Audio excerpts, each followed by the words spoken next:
Hello dear student, स्वागत है आपका एक नई क्लास में। आज की क्लास में हम सिद्ध करने वाले हैं कि ये जो संख्या है एक अपरिमेय संख्या है। ठीक है, यानी कि अगर हम प्रश्न की बात करें तो प्रश्न कर रहा है कि सिद्ध कीजिए कि 5 माइनस कड़ी में 3 एक अपरिमेय संख्या है। ठीक है, इसको बहुत ही सिंपल तरीके से देखने वाले हैं। ठीक है, काफ़ी बार ये बोर्ड एग्जाम में आ ही जाता है। ठीक है, ऐसे तो एक्चुअली में कड़ी में 5, कड़ी में 3 या कड़ी में 2 ही आता है। ठीक है, कभी कभार ये भी क्वेश्चन भी आ जाता है। ठीक है, तो इसको भी बहुत ही आसान तरीके से प्रूव करने वाले हैं। ठीक है, तो चलो देखते हैं किस प्रकार से हम प्रूव करते हैं। देखिए, जब भी आपसे कहे कि सिद्ध कीजिए कि यहाँ पर कोई भी संख्या हो, कि वो एक क्या है, एक अपरिमेय संख्या हो। ठीक है, अगर अपरिमेय संख्या आपको सिद्ध करने के लिए कहा जाए तो पहले उस संख्या को आपको क्या करना है, परिमेय संख्या मानना है। ठीक है, तो यहाँ से हम लिखेंगे माना।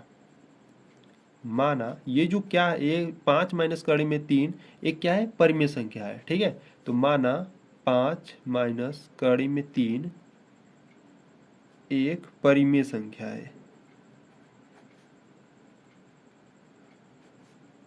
ठीक है, एक परिमेय संख्या है। अगर इसको आप परिमेय संख्या माने हो तो परिमेय संख्या के बराबर भी दिखाओ। ठीक है, तो हम क्या करते हैं, परिमेय संख्या के बराबर भी दिखा देते हैं। तो 5 माइनस कड़ी में 3 बराबर परिमेय संख्या है, जिससे आप अंश बटे आर यानी कि पी बाई क्यू के रूप में लिखते हो, और जहाँ क्यू का मान 0 नहीं होना चाहिए।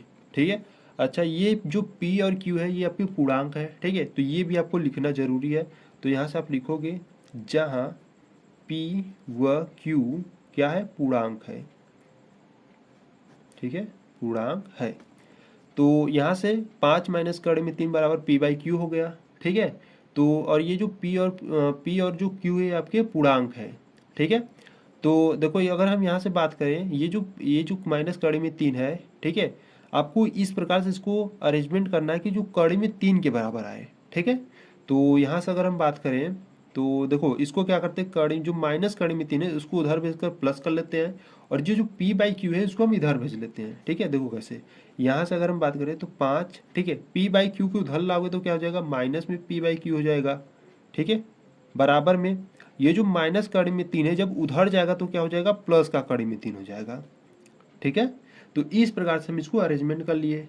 ठीक, तो यहाँ से आप लिखोगे चूंकि ये जो p बाई क्यू है, यानी कि जो p और q है आपकी पूर्णांक है। ठीक है, चूंकि p व q पूर्णांक है। ठीक है, इसीलिए इसीलिए ये जो 5 माइनस पी बाई क्यू है एक परिमेय संख्या है। एक परिमेय परिमेय संख्या है। ठीक है, अगर p और q अगर पूर्णांक है तो ये जो संख्या हो जाएगी ये क्या हो जाएगी, परिमेय संख्या हो जाएगी। ठीक है, इसीलिए देखो, अगर ये 5 माइनस पी बट्टे क्यू अगर परिमेय संख्या है तो ये कड़ी में 3 भी परिमेय संख्या होगी, क्योंकि ये इसकी क्या है, बराबर में है। ठीक है, इसीलिए जो कड़ी में 3 है, ठीक है, भी एक परिमेय संख्या, ठीक है, परिमेय संख्या होगी। ठीक है, परंतु हम जानते हैं, ठीक है, यहाँ पर आप लिखोगे परंतु हम जानते हैं कि जो कड़ी में 3 है वो क्या है, एक अपरिमेय संख्या है। एक अपरिमेय संख्या है। ठीक है, तो यहाँ से देखो हम क्या किए हैं, पहले जो कड़ी में 3 है वो भी एक परिमेय संख्या हो रही थी। क्यों हो रही थी, क्योंकि ये 5 माइनस पी बाई क्यू एक परिमेय संख्या है। ठीक है, इसलिए कड़ी में 3 भी परिमेय संख्या है। यहाँ पर मैंने यहाँ तक लिखा। ठीक है, परंतु हम जानते हैं कि कड़ी में 3 क्या है, एक अपरिमेय संख्या है। ठीक है, क्योंकि देखो, इससे पहले वाले वीडियो में कड़ी में 2, कड़ी में 3, कड़ी में 5, कड़ी में 7 वो सभी को हम प्रूफ कर चुके हैं, और वहां से हम जानते हैं कि ये जो कड़ी में 3 है एक अपरिमेय संख्या है। ठीक है, इसीलिए यहाँ पर आप लिखोगे यह विरोधाभास, ठीक है, यह विरोधाभास, यह विरोधाभास हमारी गलत कल्पना के कारण हुआ है। गलत कल्पना के कारण हुआ है कि 5 माइनस कड़ी में 3 एक परिमेय संख्या है। ठीक है, ये गलत कल्पना के कारण हुआ है, परिमेय संख्या है।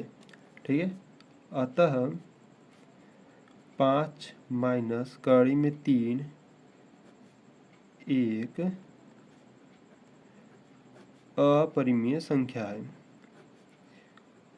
ठीक है, तो इस प्रकार से आपको प्रूव करना था।